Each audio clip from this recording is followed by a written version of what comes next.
Today I want to focus on something very important. On the 31st of December 2024, President Bola Ahmed Tinubu actually closed the year with the award of the third most corrupt leader in the world. While I thought the next day all the media houses would be reporting that news, guess what happened? Tinubu was awarded the Media Personality of 2024 by this day, the owners of Arise TV. And this is an indication that we have no media in Nigeria. None of the media outlets actually reported that news. We needed to rely on foreign media to actually report that award. And this is an indication that Nigerian media hides a lot from the public. And I'm glad that with the development of technology, information has been democratized in such a way that it's at the fingertips of everyone. Listen to this reportage. 2 African leaders have made it to the top 3 on the list of the most corrupt leaders of 2024. The 2 are Kenyan President William Ruto and Nigerian President Bola Tinubu. The world leaders were ranked by the Organized Crime and Corruption Reporting Project, or the OCCRP. Now, the global network of investigative journalists that specializes in organized crime and corruption. Ruto and Tinubu were the finalists for the OCCRP's Person of the Year Award. The top-ranked, that is the most corrupt leaders title, was given to former Syrian President Bashar al-Assad. Inspired by the rallies in East Africa's Kenya, youth in West Africa's Nigeria also marched against the Tinubu administration last year. The protests were dubbed End to Poor Governance, calling out the government graft. At the center of these protests were his controversial economic reforms, which included removing decades-long costly fuel subsidy to save money. Tinubu claimed that these reforms would fix the economy. However, it further burdened Nigerians with skyrocketing inflation and fuel scarcity. The Nigerian President Tinubu has been accused of amassing enormous wealth for himself and his family. He has also faced scrutiny for being a drug dealer in the US in the past. He was also rocked by allegations of certificate forgery shortly after he was inaugurated as the president in 2023. Now, during his presidency, he has faced backlash over his economic policies. Similarly, Kenyan President Ruto has also faced suspension for graft in the past while serving as a minister. As per reports, in the first 6 months of his presidency, he spent more than $11 million on receptions, parties, and other hospitality supplies. Tinubu is also accused of prioritizing his personal luxuries over the welfare of the Nigerian people. Both leaders frequent foreign trips and have come under the spotlight. In fact, they are both known as Africa's flying presidents, as carried on with their foreign visits in luxurious jets while people in their countries suffered under tough economic conditions. So while public outrage grows against them, such reports are only making things worse for the leaders of the 2 big African economies. So upon hearing the news of that award, see what this day did and hear what Ruben Abati has to say about that award. In 2025, Dr. Abati. Okay, 2 issues that you have raised. Let me start with the first one, and then I'll go very quickly to the second one. The first one here is this newspaper board of editors declaring President Bola Ahmed Tinubu Man of the Year. And if you read that piece on the front page of the newspaper, President Tinubu is described as tough, resilient, courageous, audacious, unafraid to take hard decisions.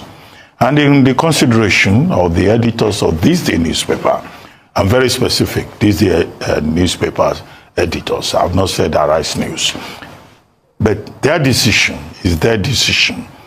And what they have said is that, look, this is a leader that has shown that for you to be a leader, you have to take very hard decisions. And what are those hard decisions that, in the estimation of the editors, the president has taken? The removal of fuel subsidy, which was something that was already guaranteed in the Petroleum Industry Act, but which the Buhari administration did not have the courage to do. But here comes President Tinubu and he says, well, we have to take the hard decisions. That's what these day editors are celebrating. Number two, the floating of the naira, which they say has brought stability, within the system. Something that they say also demonstrates courage. Now, three, local government autonomy, which they say President Tinubu, as a former governor, will understand that local governments will have to be given, the opportunity to contribute to governance.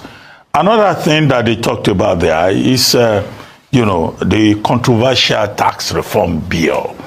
And they are saying that in the presidential chat that President Tinubu had, he made it clear that the tax reform bill, there will be no going back on it. So these are some of the things that they looked at and they said, well, this is a very courageous leader. Wow. That's a lot of stories there. And you could see that Ruben Abati battled to even justify why Bola Ahmed Tinubu was awarded the Man of the Year. It's embarrassing that they reel out all these as Tinubu's achievement, and this is one of the reasons why he was made the Man of the Year. They talked about local government autonomy. Which local government has autonomy in today's Nigeria? Not even Benue State, where a reverend father is even the governor.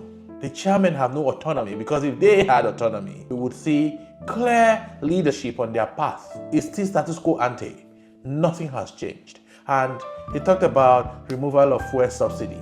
And I don't know any country in the world that does not subsidize energy, gas, groceries, and cost of doing business. Only Nigeria, because we have a leader that gets dictated to by some Bretton Woods institutions because they know the caliber of person that is leading Nigeria. One who cannot make decisions on his own because they know they have something on him. Sadly, Nigeria is paying dearly for Bola Ahmed Tinubu's personality as a leader of Nigeria. The man who currently is receiving all negative awards for everything that shouldn't be. While other leaders are getting accolades and recognitions for positive results, the Nigerian leader is getting recognized for corruption, for organized crimes, and other issues that no sane leader needs to be associated with. And the Nigerian media will do everything they can to cover it up for Bola Ahmed Tinubu. The Nigerian military could not silence the Nigerian media. But when we got to democracy, few naira notes in brown envelopes was able to nail the coffin of journalism in Nigeria. Few journalists have been outstanding in Nigeria, and we see how they are persecuted daily. It is sad that the media that used to be the fourth estate no longer exists. The media is now an acolyte to the corrupt administration of Bola Ahmed Tinubu and whoever can afford them. If the international media and the technology we enjoy today are not democratized, imagine how this information would have escaped us. Sadly, Rufai Oseni was not on seat to give us his own opinion about this event. I'm sure they sent him on one assignment, or he's been sent on vacation because Rufai would have faulted this type of award. It's sad time for Nigerian media. It is sad that Nigerians don't have media organizations picking up for them. How do you explain to Nigerians that their leader was recognized globally as the third most corrupt leader in the world? Everything that was reported about Bola Ahmed Tinubu is the same thing Nigerians have been complaining about. So it wasn't a case of exaggeration about Nigerian leader or Nigeria as a whole. It is sad that this is a trying time for Nigeria. I don't know how we will get out of it, but those noticeable journalists we used to admire, like Ruben Abati, have lost their voices. They are no longer representing the people. They do the bidding of Bola Ahmed Tinubu, and Bola Ahmed Tinubu has deep pocket. Every sector, including the religious organizations, have been bought over by Bola Ahmed Tinubu. When was the last time you heard any preacher condemning this bad governance? None of them will speak. Not even the very vocal ones we used to know, because they are all in cahoot with these guys. It's sad time for democracy. It's sad time for Nigeria. And you wonder why investors don't look towards Nigeria? Because of reports like this. Investors' confidence is at all-time low. Only the Chinese that are working with their corrupt counterparts in Nigeria. And it's at nobody's interest, but at the interest of those in leadership. It's sad, it's embarrassing, and Nigeria will pay for these things in the long run. I'd love to read your comment about this developing story. And I say thanks for watching.